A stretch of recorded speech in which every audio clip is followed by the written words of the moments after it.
인권 따위 존재하지 않는 곳, 바로 북한이죠. 북한은 현재 국제사회의 비난과 강력한 제재를 받고 있음에도 아랑곳하지 않는 모습을 보여주고 있습니다. 오히려 김정은은 자신의 독재 체제를 유지하기 위해서라면 더한 것도 할 수 있다는 뉘앙스로 인민들을 더 강력하게 세뇌하고 억압하고 또 탄압하고 있죠. 결국 체제에 대한 반감과 불만을 표출하면서 탈북을 선택하는 이들이 등장하고 있지만 이마저도 자유롭지 못한 환경이다 보니 목숨을 걸어야지만 될까 말까한 상황이 대부분이라고 합니다. 그런데 이 탈북을 성공한 이들 중에는 김정은에게 깊은 빡침을 선사한 이들이 존재한다고 하거든요. 이로 인해 김정은은 해외 각지의 검열단을 급파하기도 하고 억만금을 들여서라도 민족 반역자를 잡아라 라는 지시를 내린 뒤 탈북을 시도한 이들을 대상으로 비인도적인 김정은식 공포정치가 시작되었다고 하는데, 자 그럼 오늘의 1급 비밀 내래 그냥 넘어가지 않겠어. 김정은을 극대노하게 한 탈북민들 편 지금 바로 시작하겠습니다. 지난 2023년 8월 17일 유엔 안전보장이사회에서 북한 인권에 대한 공식 회의가 열렸습니다. 그리고 이 회의에서는 김일혁이라는 한 탈북자 출신 청년이 북한의 인권 실상을 고발하게 되는데, 그의 말에 따르면 북한 정부는 주민들의 인권을 말살하면서 고립시키고 있고 오로지 권력 유지와 자신들의 행동을 정당화하기 위한 위협적인 선전과 이를 어기는 자들을 대상으로 가혹한 처벌이 이어지고 있다고 하죠. 여기에 더해 독재는 영원할 수 없다, 더 이상 죄짓지 말고 이제라도 인간다운 행동을 해라 라는 말을 전하기도 했는데, 사실 우리가 북한을 직접 가볼 수 없는 노릇이다 보니 북한에서 어떤 일이 벌어지고 있는지를 파악하기 위해선 탈북민의 증언이 중요할 수밖에 없는 상황입니다. 그리고 이어진 여러 탈북민의 증언에는 유사한 내용의 이야기를 들을 수 있었다고 하는데, 내래 남조선으로 오기 위해 압록강을 건넜습니다. 북한은 진짜 사람이 살 수 있는 곳이 아니디요. 맞습니다.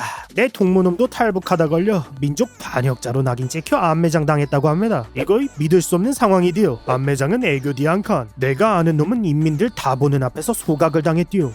생각만 해도 손발이 덜덜 떨립니다. 이거 혁명적으로다가 김정은 돼지 이놈을 홍군형 내야 속이 풀리지.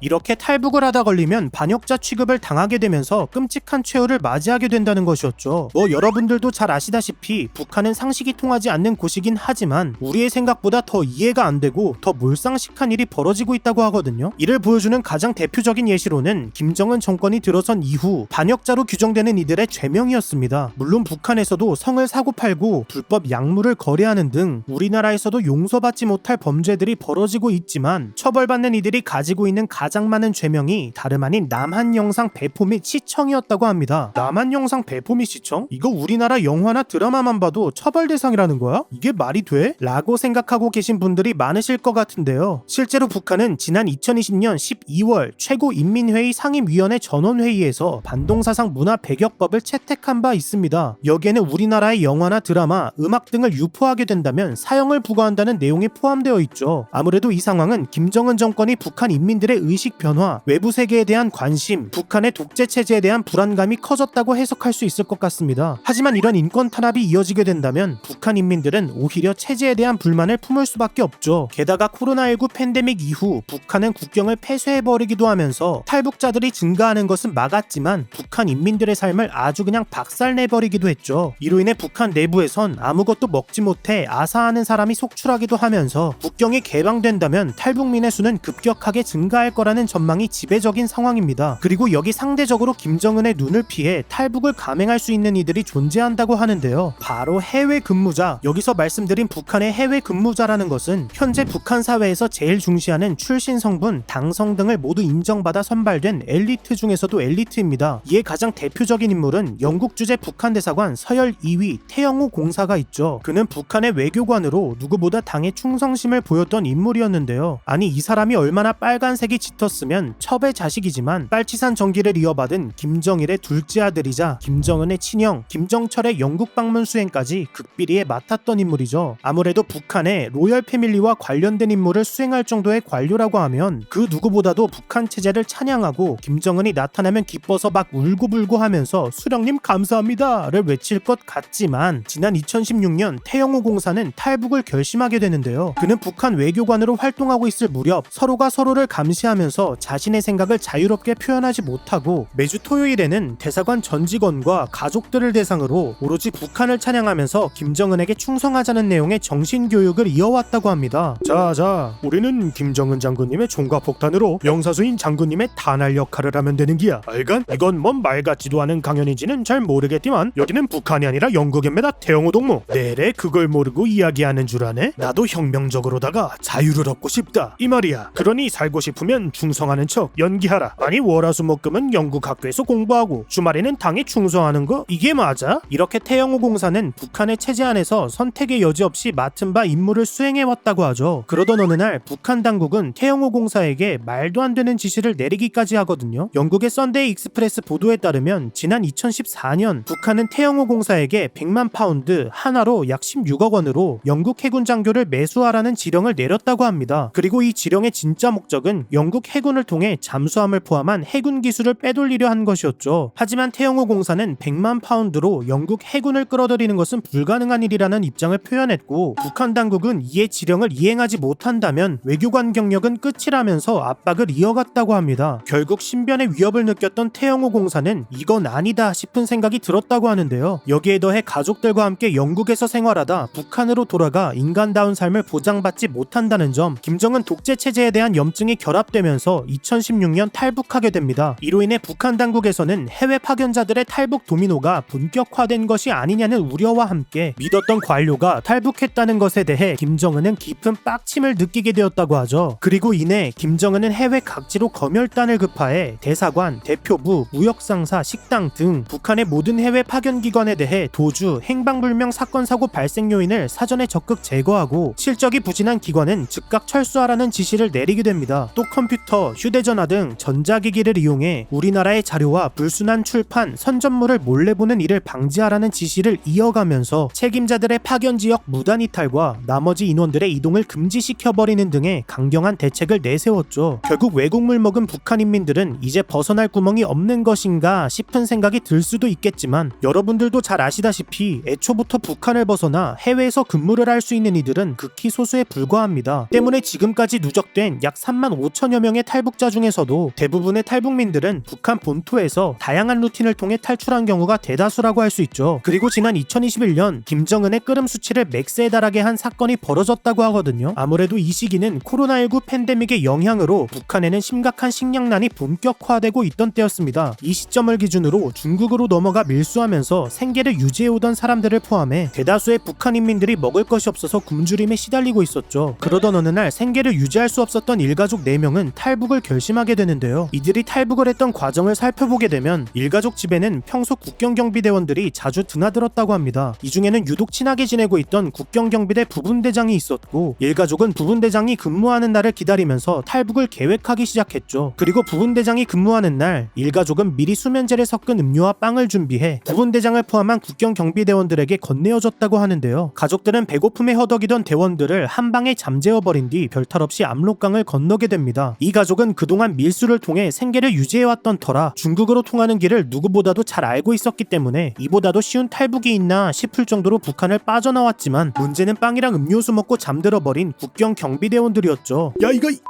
됐다. 야 철창 뚫렸는데 이거 대체 어떻게 된 상황이야? 일단 당국에 보고하라. 지금 니들 내랑 장난치네? 날래 가서 민족 반역자 새끼들 무조건적으로 잡아오라. 수령님 지시 떨어졌다. 이건 내 목숨을 걸어서라도 반드시 잡아오갔어 라고 하기엔 이미 너무 멀리 가버렸습니다. 허허허 혁명적으로 갈빗대 순서 바뀌기 전에 억만금을 들여서라도 내 눈앞에 데려다 놓는 것이 좋을기야. 알겠어. 이렇게 현재 북한의 김정은 체제에서 탈북은 가장 심각한 체제 위반 행위로 다뤄지고 있습니다. 일가족 탈북 소식을 전해들은 김정은은 당시 극대노를 시전하면서 김정은의 직접 명령 지시인 1호 방침까지 내려 억만금을 들여서라도 무조건 잡아와 본보기로 강하게 처벌하라는 명령을 내렸다고 하죠. 그리고 현재 북한에서는 여전히 김정은식 공포 정치가 지속되고 있습니다. 극심한 식량난과 생활고에 시달려 탈북을 선택하는 이들을 대상으로 그 어떠한 존엄성도 보장되지 않는 끔찍한 짓을 저지르고 있죠. 이에 가장 대표적인 예시로는 감옥이나 수용소로 보내 처벌하는 것은 기본, 공개 처형 직후 사람들을 일렬로 세워 그 처참한 상황을 인민들이 두 눈으로 직접 보게 하고 나무 기둥에 묶어 처벌 대상자를 불태우는 등 21세기에 벌어지고 있는 일이라고는 상상할 수조차 없는 대규모 인권 탄압이 이어지고 있다고 하죠. 국경을 맞대고 있어도 참 이해할 수 없는 나라인 것 같네요. 자, 그럼 다시 한번 북한에서 태어나지 않았다는 것에 감사함을 느끼면서 오늘의 1급 비밀 마치도록 하겠습니다. 다음에 또 다른 이야기를 담은 서류 1급 비밀 파일을 들고 다시 찾아오도록 하겠습니다. 감사합니다.